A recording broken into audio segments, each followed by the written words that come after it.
Hello. Welcome back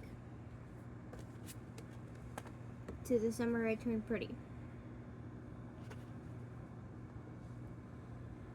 Chapter 2, age 12. The first time I ever had my heart broken was at this house. I was 12. It was one of those really rare nights when the boys weren't together. Stephen and Jeremiah went on an overnight fishing trip with some boys they'd met at the arcade. Conrad said he didn't feel like going.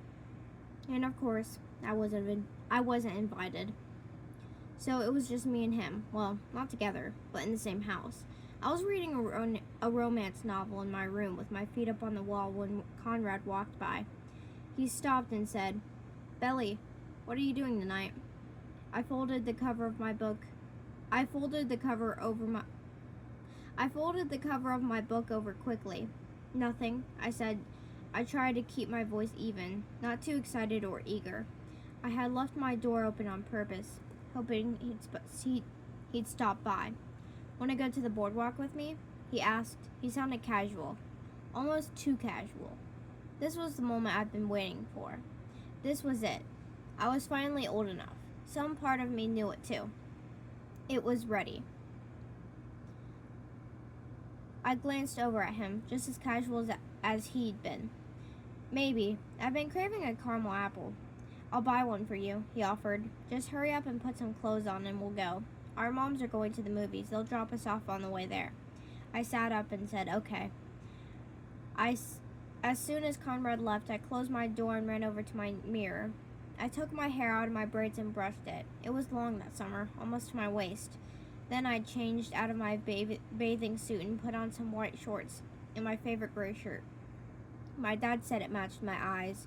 I smeared some strawberry frosting lip gloss on my lips and tucked the tube in my pocket for later, in case I needed to reapply.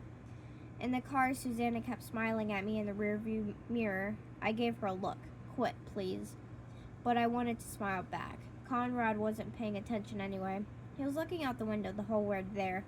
"Have fun, kids," said Susanna, winking at me as I closed my door. Conrad bought me a caramel apple first.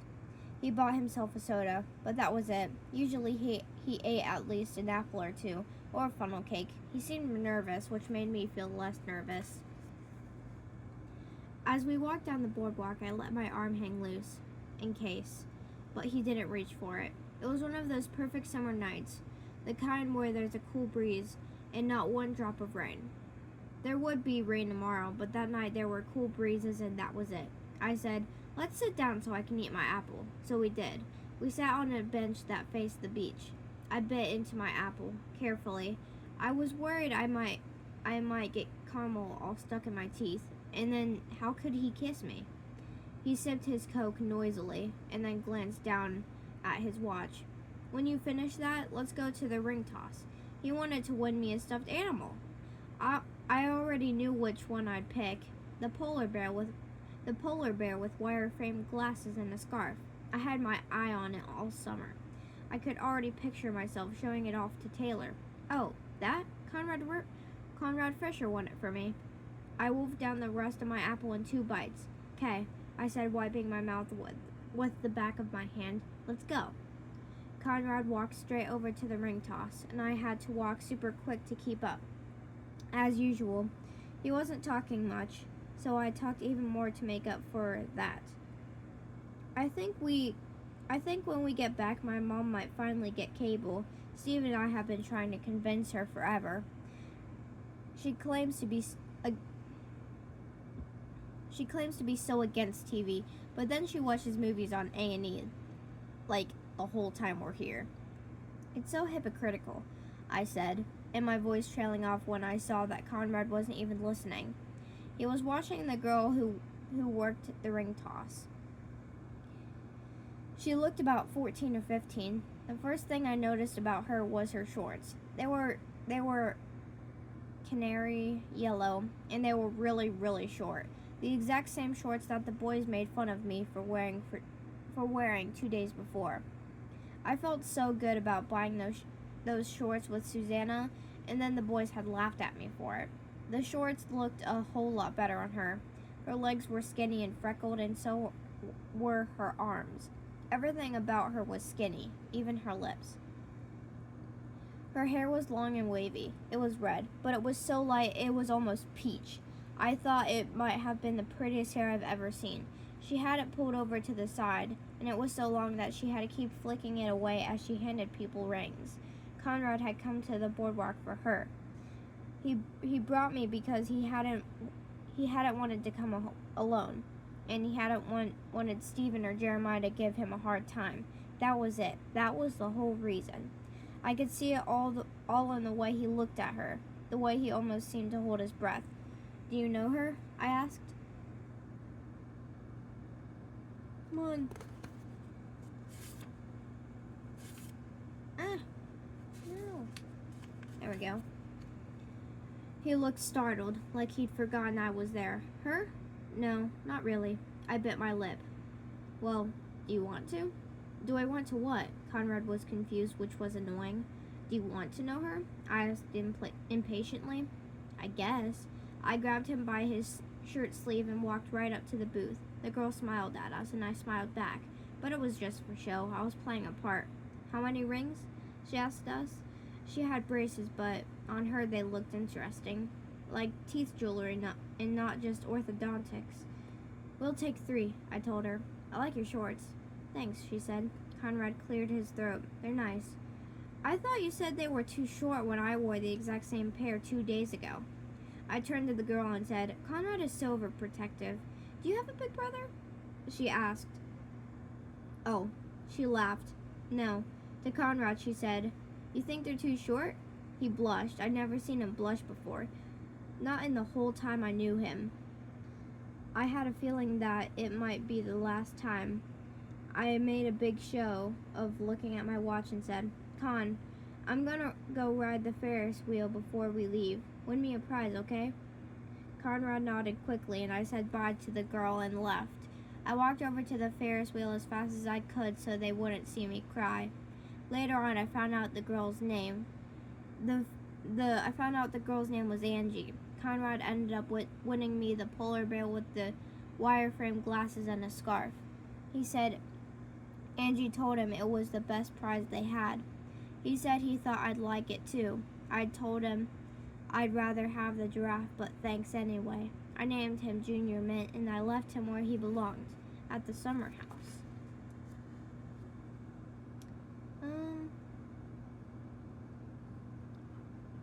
How many pages is this?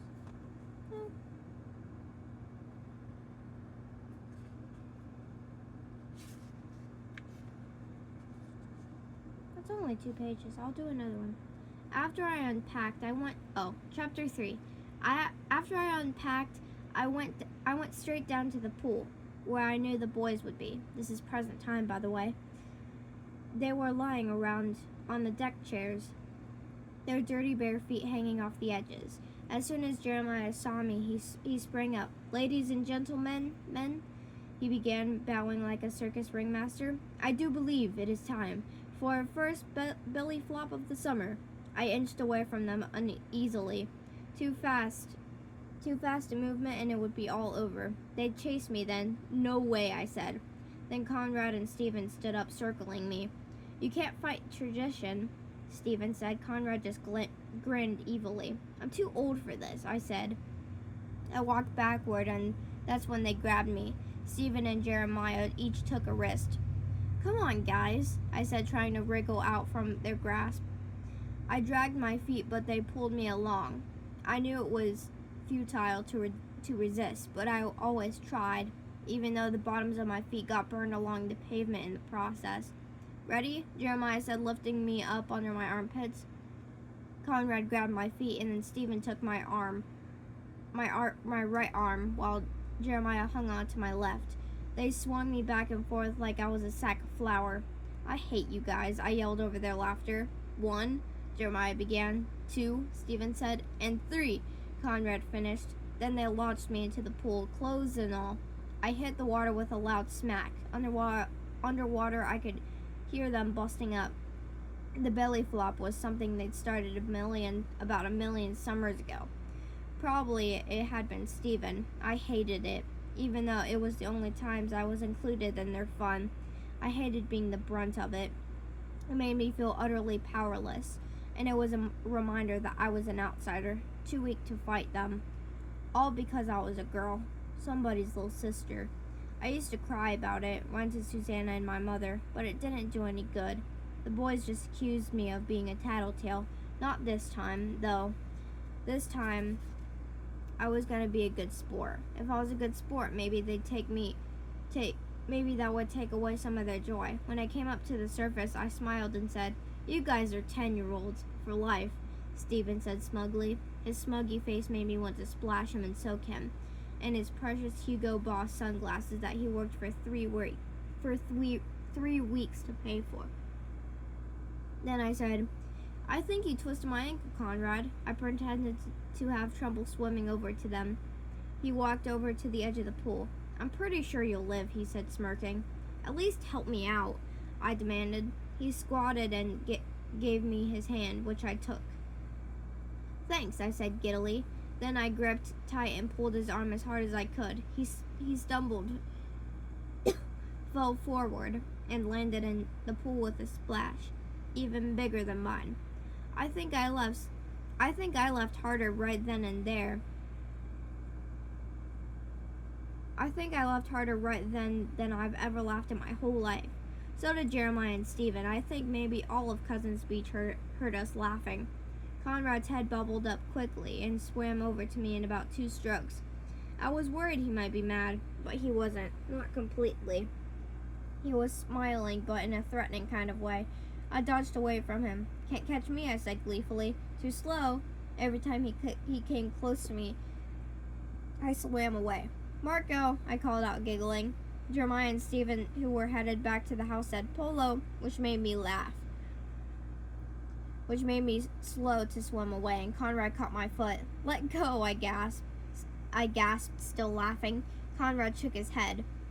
"I thought I was too slow," he said, treading water close to me. We were in the diving well. His white t-shirt was soaked through. I could see the pinky gold of his skin. There was this weird stillness between us. All of a sudden, he still held on to my foot. I was trying to stay afloat. For a second, I wished Jeremiah and Stephen were still there. I didn't know why. "Let go," I said again. He pulled on my foot, drawing me closer. Being this close to him was making me feel dizzy and nervous. I said it again, one last time, even though I didn't mean it. "Conrad, let go of me." He did, and then he dunked me. It didn't matter. I was already holding my breath. Yeah, I don't know.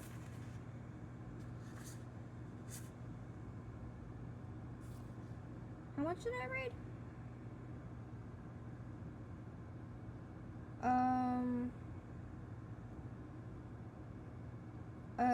2, 3, and I'll just read 4 because it's like only 1 page long. Chapter 4. Susanna came down from her nap a little while after we'd put on dry clothes, apologizing for missing our big homecoming. She still looked sleepy, and her hair was all feathery on one side like a kid's. She and my mother hugged first, fierce and long. My mother looked so happy to see her that she was teary. My mother was never teary. Then it was my turn. Susanna swept me in for a hug, the close kind that's long enough to make you wonder how long it's gonna last. Who will pull away first? "You look thin," I told her, partly because it was true, and partly because I knew she loved to hear it. She was always on a diet, always watching what she ate. To me, she was perfect. "Thanks, honey," Susanna said, finally letting me go. Looking at me from arm's length, she shook her head and said, "When did you go and grow up? When did you turn into this phenomenal woman?" I smiled self-consciously, glad that the boys were upstairs and not around to hear this. "I look pretty much the same." "You've always been lovely, but oh, honey, look at you." She shook her head like she was in awe of me. "You're so pretty, so pretty. You're gonna have an amazing, amazing summer. It'll be a summer you'll never forget." Susanna always spoke in absolutes like that, and when she did, it sounded like a proclamation, like it would come true because she said so. The thing is, Susanna was right. It was a summer I'd never forget. It was the summer everything began. It was the summer I turned pretty, because for the first time, I felt it. Pretty, I mean. Every summer up to this one, I believed it'd be different. Life would be different. And that summer, it finally was. I was. How long is chapter 5? These chapters are so short, dude. Okay, well, I'm tired. I'm gonna go to sleep. Good night.